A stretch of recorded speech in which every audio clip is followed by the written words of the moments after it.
जी की बोली सत्य सनातन धर्म की।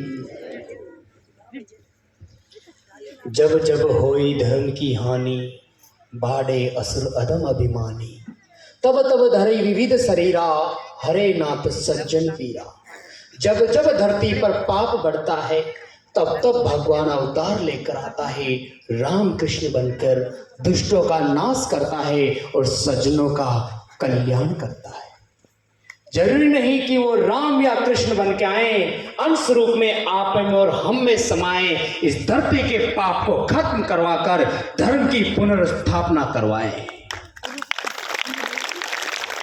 और राम और कृष्ण कोई दूसरा नहीं, आप और हम ही हैं। राम और कृष्ण इस धरती पे अवतरित हुए हैं और अब भी हो रहे हैं। उनका एकमात्र धर्म की हानि का सबसे बड़ा संकेत क्या है कि गौ माताएं समाप्त होना। जहां पर गाय माताएं दुखी है, जहां पर गाय माताएं खत्म होती है, जहां पर गाय माताएं भूखी रहती है, जहां पर गाय माताएं तड़पती है, समझ लीजिए कि धर्म का नाश हो रहा है और अधर्म का बढ़ावा हो रहा है। यही अधर्म की निशानी है। जहां पर गाय माता सुखपूर्वक विचरण करती है, हंबाराव करती है, जहां पर गौ माता आनंद पूर्वक जहां पर विचरण करती रहती है, जिस घर में गौ माता सुखपूर्वक निवास करती है, जिस नगर की गौशाला में गाय माताएं आनंदित होकर रहती हैं, समझ लीजिए कि वहां पर धर्म प्रबल हो रहा है, धर्म बढ़ रहा है। अब आप स्वयं तय करिए कि आपके घर में धर्म है, आपके गांव में धर्म है या पाप है।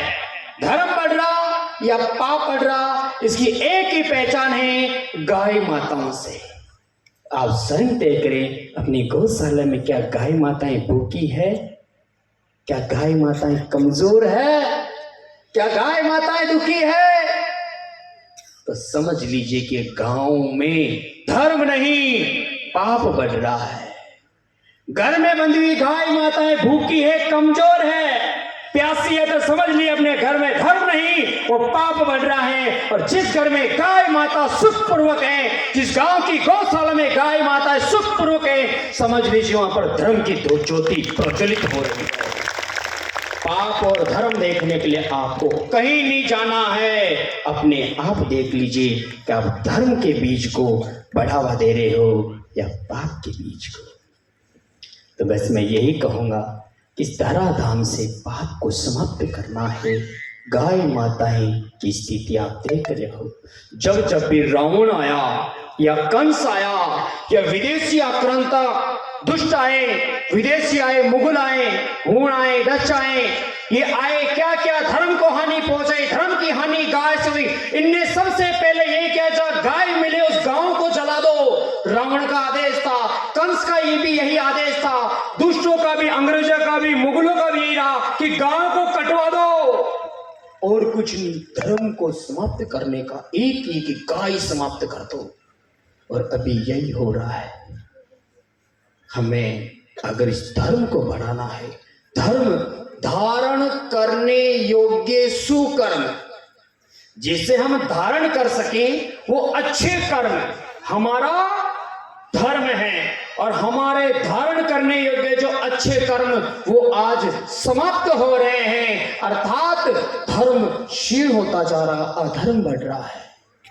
तो इनकी पुनर्स्थापना के लिए हमें गाय माता को सर्वोच्च सम्मान दिलाना है।